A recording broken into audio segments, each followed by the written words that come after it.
Hello hello, j'espère que vous allez bien. Petit timelapse, donc vidéo en accéléré, d'une illustration que j'ai réalisée en cadeau pour un ami. Thomas Shelby de Peaky Blinders, série dont on me dit beaucoup de bien mais que je n'ai pas encore eu l'occasion de voir. Toujours dans l'idée de partager avec toi et de décortiquer ma façon de dessiner. Ça peut être un complément de la méthode 1 de dessin. On se rapproche clairement de cette méthode, donc pour cette illustration, voilà le matériel que j'ai utilisé. Un porte-mine rectangulaire qui me permet de faire des traits légers pour le croquis. De l'encre Kuretake noire, encre pigmentée qui me permet de reproduire un petit peu ce qu'on peut avoir avec l'encre de Chine, mais qui reste mat.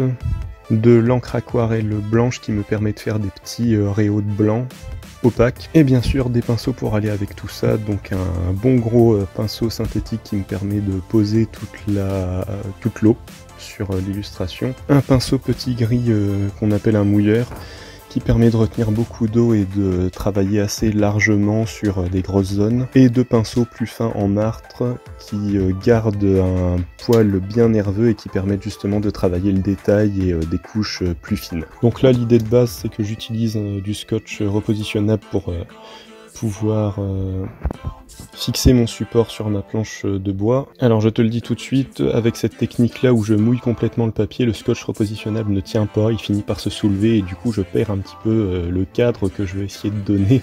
Donc tous les bords blancs en fait je les perds, donc ça ne marche pas, faut que je trouve autre chose.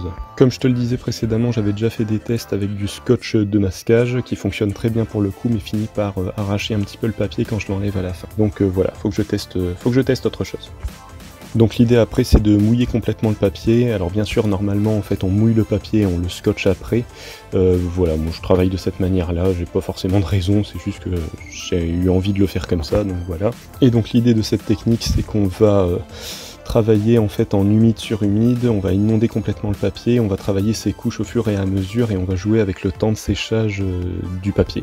Tout simplement. Donc moi personnellement j'aime beaucoup cette méthode parce que ça me permet de quelque part fusionner un petit peu avec ce que je suis en train de faire en fait, parce que je vis vraiment avec le temps de séchage du papier et les coups de pinceau sont pas du tout les mêmes en fonction de si le papier est complètement humide ou s'il est en train de sécher, et bien sûr comme il sèche pas de manière homogène, il y a certaines zones...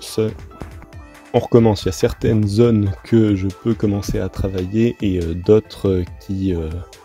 diffuse beaucoup plus. Et moi ce que j'aime c'est justement ça, c'est jouer avec le côté hasardeux du papier et du temps de séchage pour essayer d'avoir des zones complètement différentes en fonction de là où on regarde dans le dessin. Et ça me permet justement d'avoir un traitement complètement différent en fonction des zones du dessin tout simplement. Et surtout le vrai avantage pour moi de cette méthode c'est qu'en fait on va constamment refaire le dessin, c'est-à-dire qu'on va aller du plus clair au plus foncé et on va redéfinir à chaque fois le dessin. Donc en fait on le refait, j'ai dû bien le refaire 6 ou 7 fois là si on calcule un petit peu tout au long de la vidéo.